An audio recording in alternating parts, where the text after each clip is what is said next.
Hello students, today we are going to discuss transformation of sum and difference into product and vice versa. This is very important topic in trigonometry. It is commonly known as AB and CD formulae. So let us start with first formula. It is 2 sine A cos B is sine of A plus B plus sine of A minus B. Second is 2 cos A sine B, it is sine of A plus B minus sine of A minus B. Now these formulae can be easily derived by these formulae can easily be derived like if I put the value of sine A plus B, which is sine A cos B plus cos A sine B, and sine of A minus B is sine A cos B minus cos A sine B. And if I add these two results, so you can see cos A sin B will be cancelled out and 2 times sin A cos B is left. So this is the result which we are writing here in first formula. Similarly, all these four formulae are there. 2 cos A cos B is cos of A plus B plus cos of A minus B.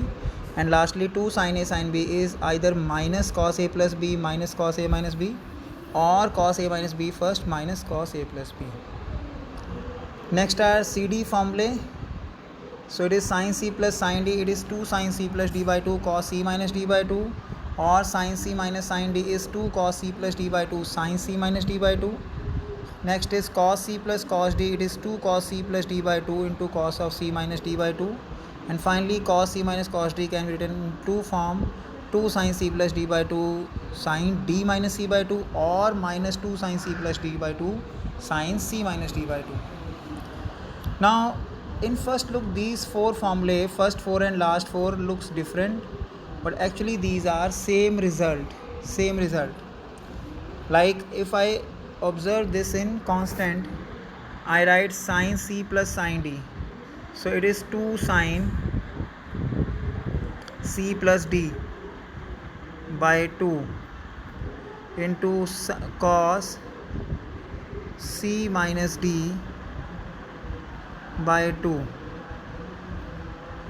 so it is sin 45 cos 15. So if I observe this result from left hand side to right hand side, it looks like CD formula, and if I observe this result from right hand side to left hand side, it look like AB formula. So both are same result, but in some books it is written 2 times, so you can remember any 4 result, no need to cram these 8 result.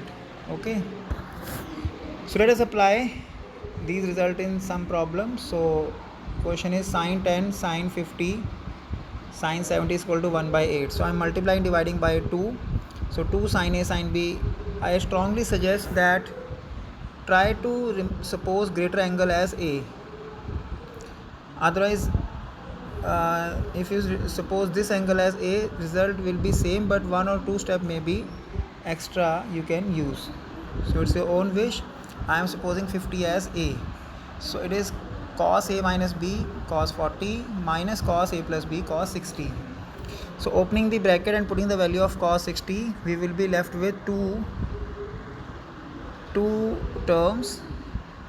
So again I am multiplying dividing by 2, so that it is 2 sin A cos B, as I suppose greater angle as A, and 1 by 4 sin 70.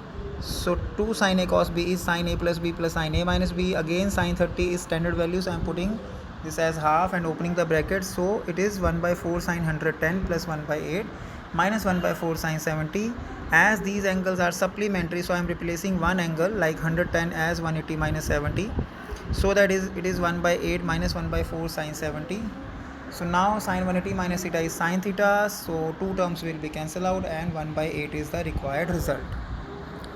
Next is secant pi by 4 plus theta into secant pi by 4 minus theta is equal to 2 secant 2 theta.